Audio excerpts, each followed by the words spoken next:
Call of Duty series has been known to provide a satisfying World War II experience on other consoles, and the third game in the franchise has proved to be fit for service on the next-gen systems like PS3 and Xbox 360. The Wii version is offering something unique, while cutting some key features. Does the trade-off make this a war worth fighting?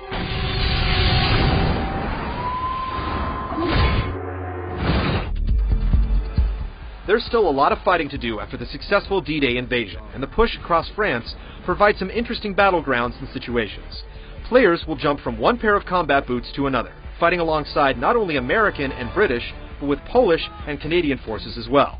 The gameplay is pretty much the same no matter which country you play as, but your reason for fighting, not where you're from, is all that really matters.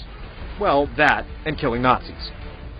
The game hops around from time to time, putting players in the role of various soldiers and introducing you to a few sets of comrades, including French resistance fighters and a cheeky Scot. It's nice to participate in the lesser-known but still heroic exploits of the Canadians and the Poles, but there's really nothing tying the whole thing together as you play.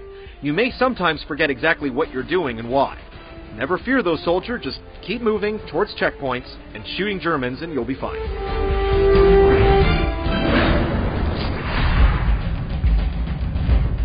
Call of Duty 3 wants to recreate the harrowing life-or-death experience of a typical soldier, with a shot of action movie adrenaline.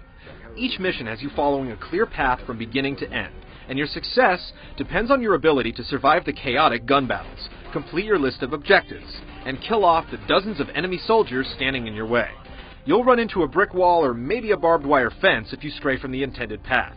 You may crave more freedom, but at least the missions flow smoothly and are rarely frustrating. Most of your time playing will be spent looking for objects to take cover behind, picking off enemies, and advancing when things cool off. You can miraculously recover from your injuries if you stay out of the line of fire for a few seconds, but keeping your head down is generally a good idea. You can crouch or even go prone to crawl along the ground to avoid bullets and duck under obstacles, and you may find yourself laying low for extended periods of time for fear of exposing yourself. When the action switches to indoors, you do a bit more running and gunning.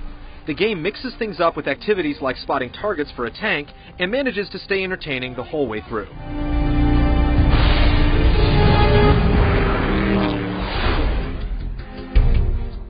If you haven't used the Wii Remote to aim a gun yet, Call of Duty 3 might be worth picking up just for the enjoyable shooting. One of the strengths of the series is that each weapon really has personality. Pressing the A button lets you look down the barrel of your gun for precise aiming, and although it's tougher to maintain a steady aim than it would be with a regular game controller, it's really satisfying to physically feel like you're becoming a skilled marksman. Turning can be a bit slow, but once you get the hang of things, the game controls extremely well on the Wii controller. In fact, the first-person controls are the best yet on the system.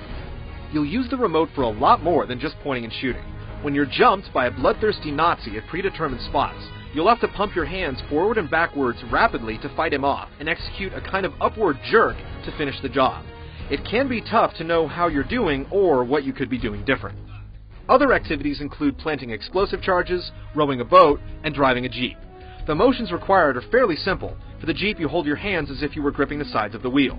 They can feel a little frivolous, but these actions are much more at home on the Wii than they are on the other systems. The Wii version of Call of Duty 3 probably isn't the best choice for die-hard shooter fans, yet it's still a solid game. Realistically, you're trading online multiplayer and cutting-edge visuals for a fun, hands-on method of picking off enemies with the Wii controller. For a lot of players, the swap will be worth it, as it provides a unique experience to supplement a game design that's beginning to grow long in the tooth.